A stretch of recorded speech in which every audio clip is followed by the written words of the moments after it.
Hello, everyone. How you doing? You're very welcome to this week's Rugby View with myself, Aidan Raftery, and the show is, as always, kindly sponsored by Wills Brothers, civil engineering contractors in Foxford. And as always, to go through all things rugby, we have Adrian Leddy. Hello, Adrian. How are you? Are you well? Very good, Aidan. Not Very too good. bad, no, not too bad. So I suppose we'd be looking back at the France game and looking ahead to the Italy game this weekend. But we'll start off as we always do with mini rugby in Craig's Rugby Club. Yeah, it's continuing well, considering, as we talked off air this morning, that, with the way the weather is, it's very unpredictable. So, in fairness, the minis keep going, and I suppose the 4G pitch means that they can get out there. And as well as that, we had another 12 boys and girls that travelled to Castlebar last Saturday, and they had a great blitz. There was uh, seven other kind of clubs involved as well. So that was fantastic for both the boys and girls. So they participated well there. So you are you are having a number of different age groups going away on blitzes now. From You'll have that now from now until the end of the season,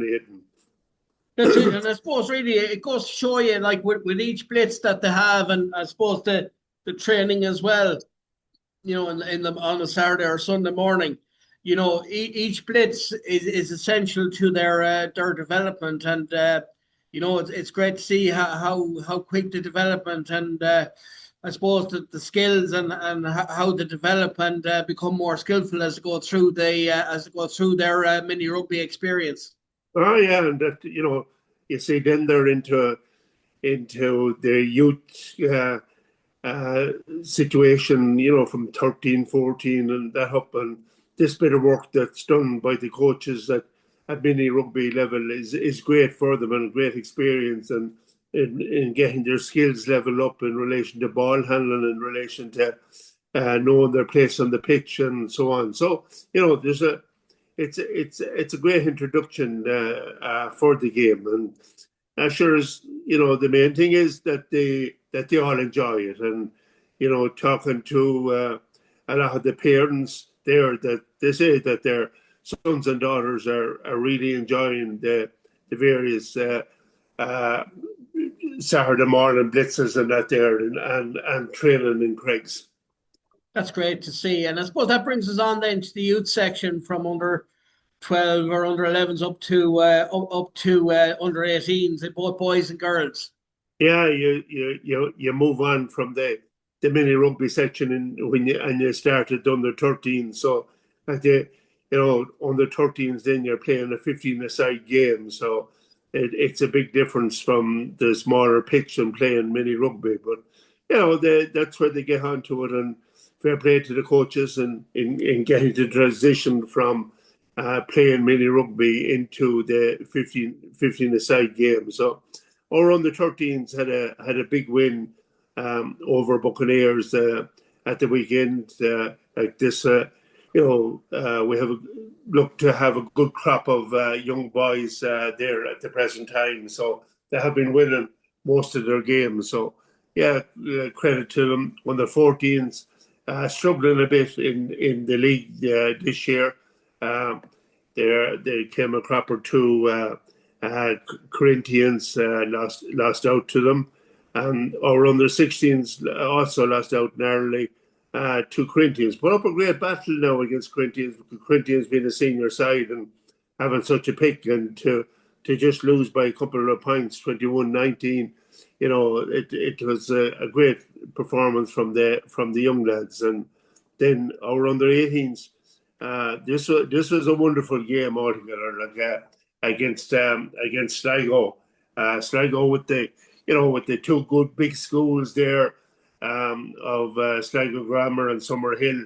A lot of their players are coming from there, so they have a very good, strong under 18 side, and it was a ding dong game, hard fought.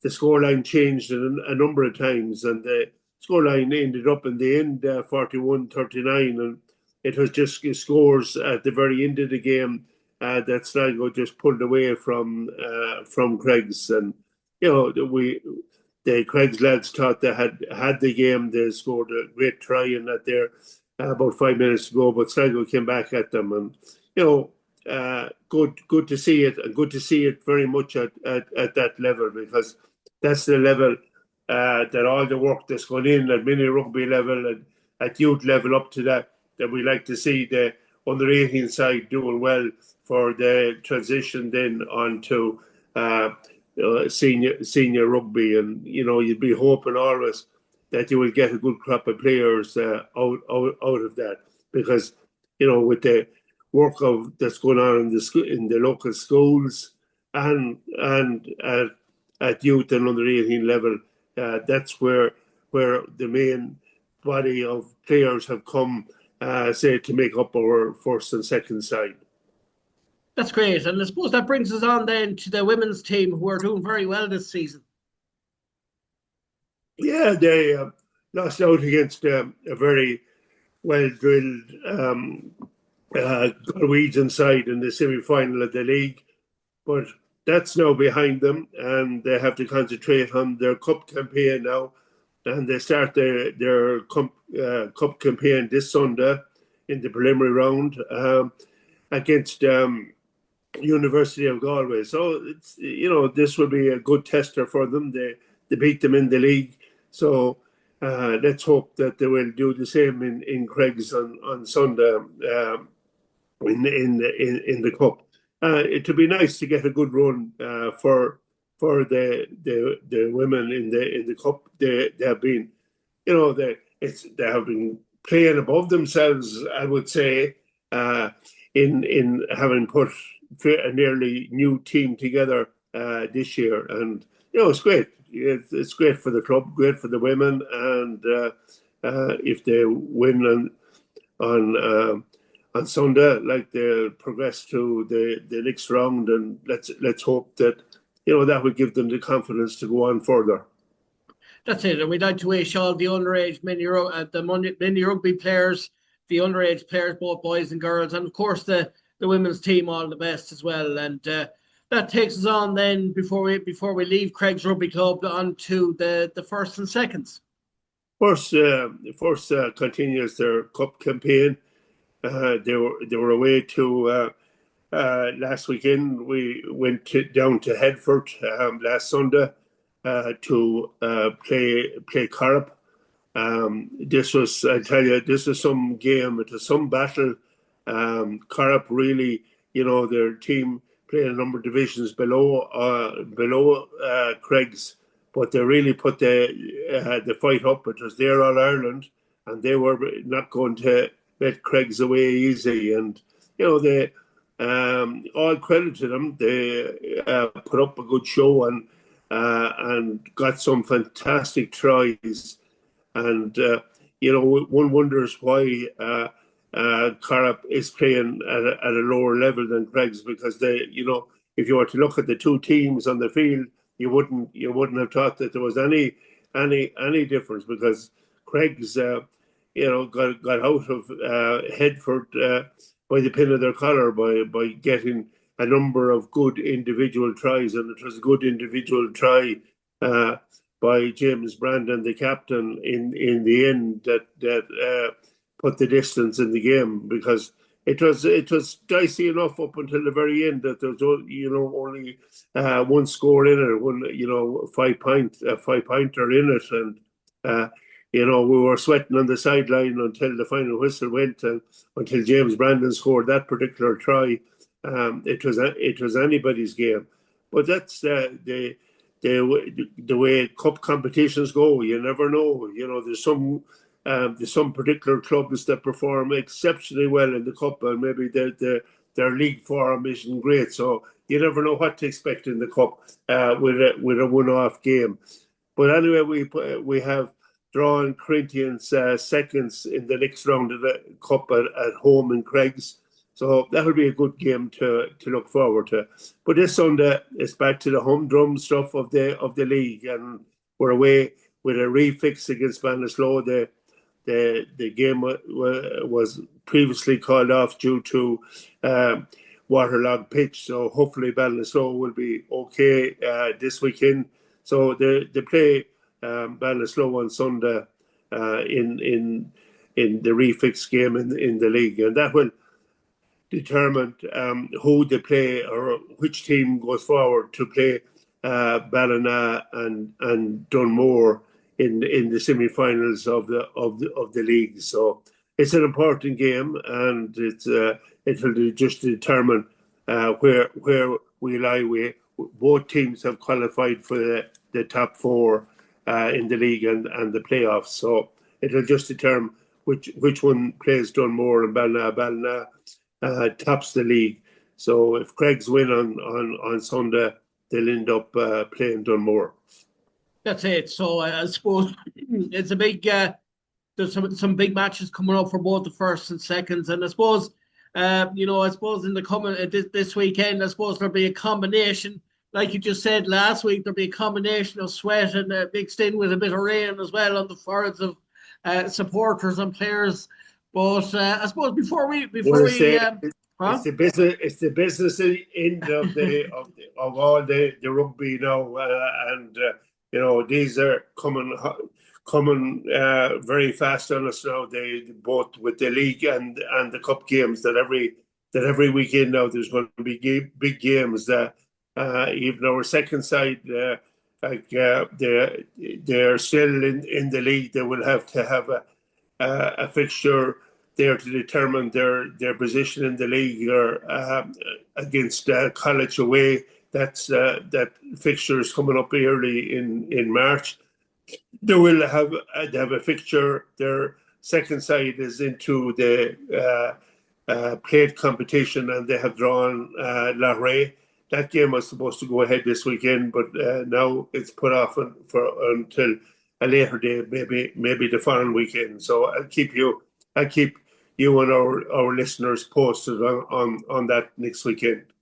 And I suppose really because of the big games because it is the business end of the season, I suppose it's trying to have the best players available and trying to avoid injuries from training and other games, and that can be tricky as well this time of year. Absolutely, yeah. Like if you have injuries in key positions, particularly in the front row, it can weaken your team considerably, and they will be coming to it later. That's where the Irish team and that they are struggling a bit at the minute. So yeah, we have to just wait and see how the whole thing goes and how the whole thing pans out for us. That's it. And before we leave Craig's Rugby Club, then some off the pitch matters, and I suppose the very successful lotto. And of course, just to emphasise the great facilities at Craig's Rugby Club, the gym is up and running, the lovely cafe there and meeting rooms and all that. Great facilities there. And of course, the safe place where people can go for a walk in the evenings. Obviously, it's still kind of dark up to a certain point. So it's somewhere safe where people can go for a walk. Very much, Aidan. Yeah, like all the facilities are fully in use now.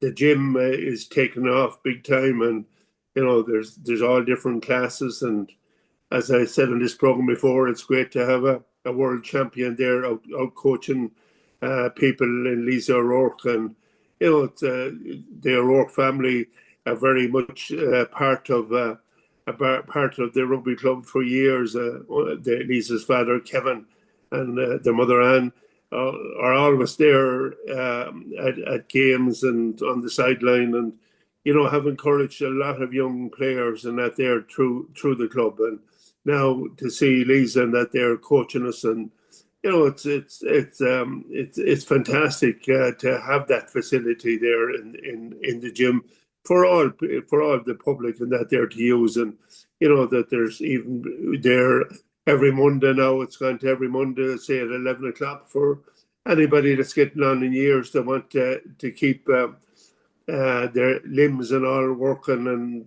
do a small bit of light exercise. 11 o'clock on a Monday morning. So anybody that's out there that's that wants to join up, come out on a Monday morning. And same as you rightly said, that the walk is absolutely tremendous. It's really one thing that's taken up big time, and a lot of the parents even use it there. You see them using it on a Saturday morning when their boys or girls, their sons or daughters are actually playing. They do their own exercise and then maybe go for a cup of coffee up to the cafe afterwards. That's it. And of course, the lotto is going well as well. The lotto is going well, and there's a good jackpot there to be won. So anybody that's not in it, I would suggest that you get in it. You have a good chance to winning the big jackpot at the minute. So, and there's a lot of other side prizes and that there as well every week to be won as well. So, just look it up on your website and that there and join the Craig's Lotto.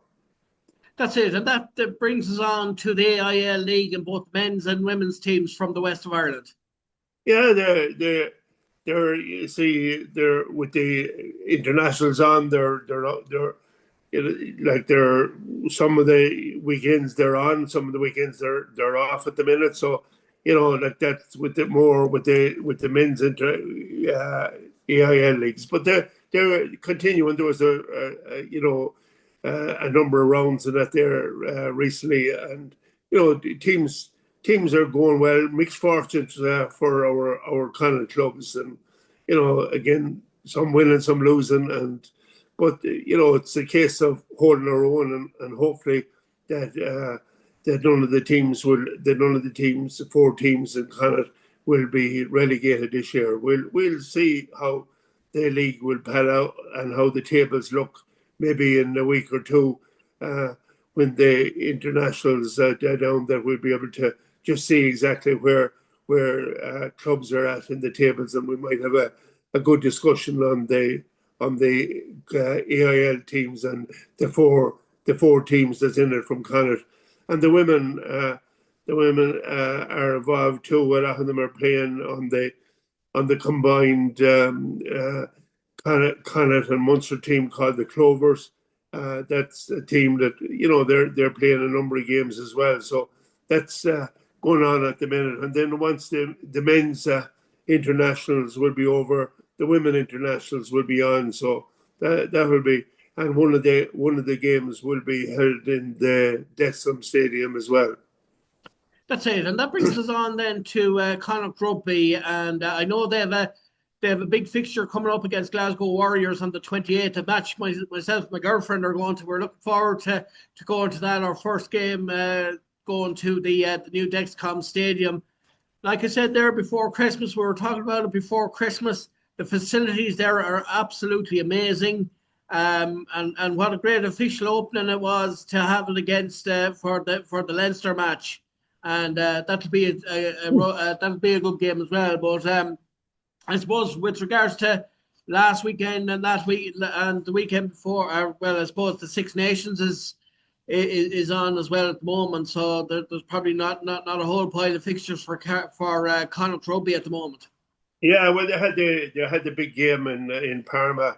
In Italy, and it was, a number of us from Craig's went over to it, and we, as I said, we seen a very good game of rugby, particularly in the second half. It was a poor enough game in the first, and you would wonder where Connacht was going to come out with a bonus point win, but it was great to get a bonus point win against Zebra, and it has moved them up the table slightly or kept them there. So. Good encouragement before this international break, before they play Glasgow. Now Glasgow will be a tough side. They're one of they're in the top 4 at the moment. Second from the top, I think at the present time. So Glasgow are a good team now. Their players will be away with a lot of their players will be away with the international team. So. It'll be good. It'll be a good game to watch, a good game to see, and wish Connacht well. In the next game, there's a few other games going on. Like there's the second side, the reserves in that there are playing Leinster. There's games there with Connacht playing with the development squads and so on. So a bit of rugby is going on, but their first team will have a break now until the 28th, until the week after the Ireland England game. That's it. Excuse me, and that brings us on then to, I suppose, the Ireland game. And just first of all, look back at they opened their Six Nations campaign against France there last Thursday. Not maybe the performance or the result we were hoping for. They just didn't get out of the traps at all. Didn't score until the second half. I suppose I was hoping or kind of thought that they would have played had a bit better of a performance kind of in the first half. But in fairness to France, good side, and they showed how dangerous they are. They just didn't. They obviously had a plan in place to stop the key players with Ireland. But in fairness to Ireland as well, there's a number of players missing as well. But I suppose really in the second half, then they came to the fore. They improved. They scored 14 points in the second half, but just not enough.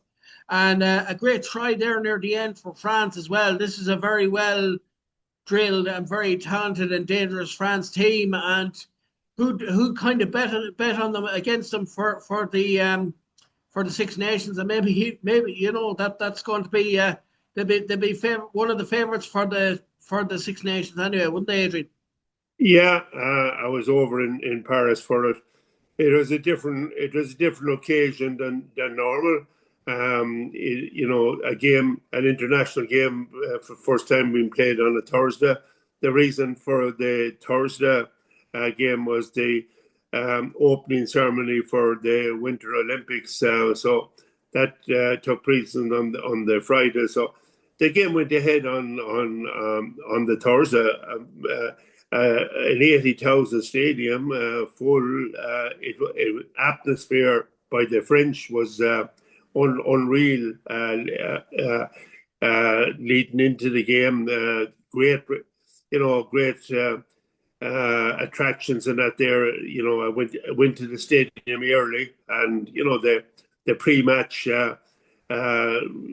events were good, and again, there wasn't as big a travelling support from Ireland as there would be normally if it was a weekend game. But you're right. Like as I said, we we had a very poor start in the game. It was a game that we didn't really get into. That France came at us at a very fast pace, and we found it very difficult to deal with. France played some fantastic rugby.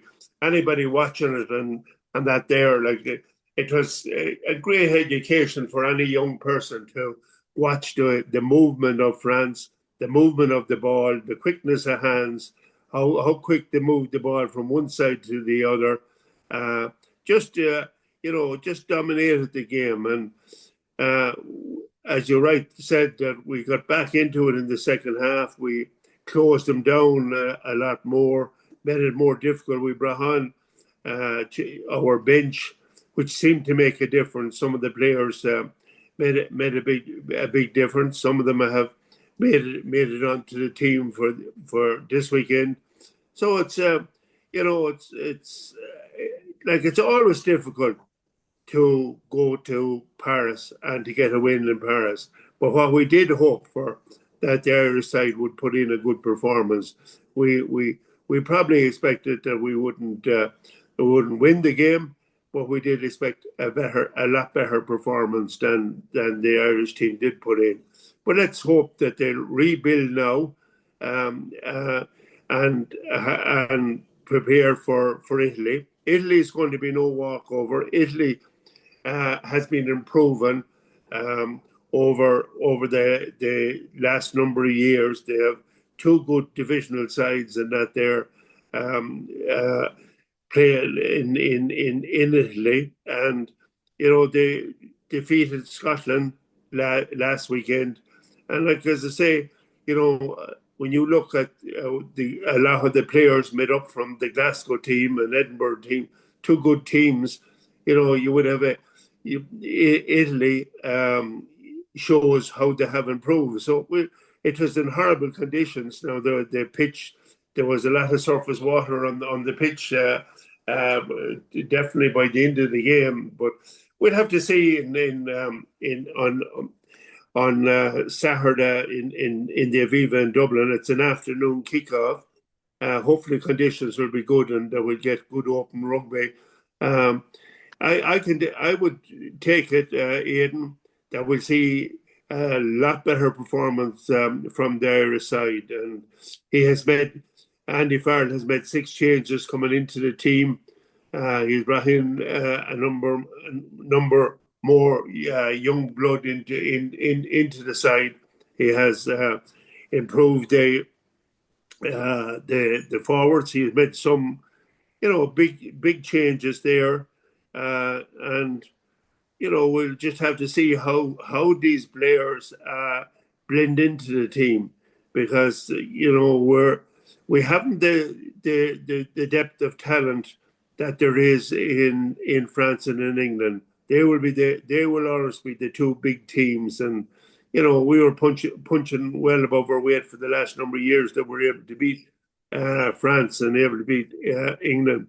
But now we're back with a lot of our players getting older, with a number of injuries, and finding that we have to slightly change our squad. But this might be no harm. This is a wake-up call. We're now preparing for the World Cup in Australia, and he has time to probably put a new team together before the World Cup. I suppose really the one kind of good thing I suppose about the game being last Thursday is maybe it gives a small bit of extra time, maybe that they wouldn't have had if the game wasn't on a Thursday. Obviously, from looking at the France performance, a lot of stuff to work on and to put right. Now, against Italy, a lot of people you'd expect maybe that it mightn't be a walkover, but we'd expect a win for Ireland in this one. But and I think I've seen there in the media as well that there's a number of changes as well to the team and things for the Italy game. A lot required, but I just got the feeling that there was an awful lot of things to work on and to get right. And was there enough time to kind of get these things right ahead of the next match? Or, I suppose the England match is where you want to be clicking, and that's kind of the key thing. But definitely a win against Italy is definitely needed anyway for confidence. Yeah, a lot of these players are in the squad. They had been away in Portugal in the training camp prior to the Paris game. That you're right. They have basically a full week now in Allenstown in the centre to get their tactics and that they're right for the weekend. There was a lot of pluses too in the game from Paris. We won a lot of the areas where we haven't been performing in the November internationals, like that. Our lineouts were good, our scrums were good, so our set pieces worked very well. And I would say if you would take it, the 2 first tries with France, there was a certain amount of luck with them. There was probably certain calls that the referee might have made differently on another day, and that's people who say you create your own luck, and definitely France got the rub of the green and that there on last Thursday night. But let's hope that we will get the rub of the green this weekend against Italy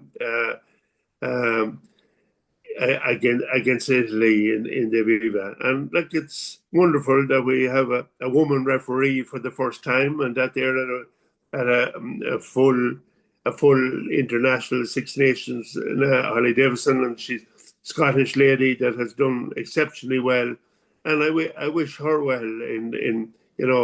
She has come up through the ranks, and it's great to see a woman that has put in the effort and now able to take the whistle into a big international game. Yeah, because I suppose she comes very highly rated, and you've seen that. I suppose she has been refereeing a lot of games, kind of, we say, in the men's and the women's games, like at club level. So she is good. I suppose you got her fellow Scottish referee there, Nigel Owens, as well. So, but she is an excellent referee, and I think she'd be firm and fair. And I think she's a good referee, and definitely deserves her chance at this level, at international level. Absolutely, absolutely, and we look forward to it, and hopefully now that she'll do a good job. She has good experience, as you say, like she has represented, refereed two Women's World Cup finals. She has refereed a lot of our top URC games, top Champions Cups games, and so on. So, like, there's plenty of experience there, and she had other internationals at other levels as well. So, yeah, it'll be another milestone on this Saturday. That's it. Well, listen, thanks very much, Adrian, for taking the time out to do Rugby View with us. And we look forward to next week. And hopefully we'll be looking back at Ireland's first victory in the 2026 Six Nations. Thank you very much, Aidan. No problem. Thanks very much. And that was myself and Adrian Leddy talking about all things rugby.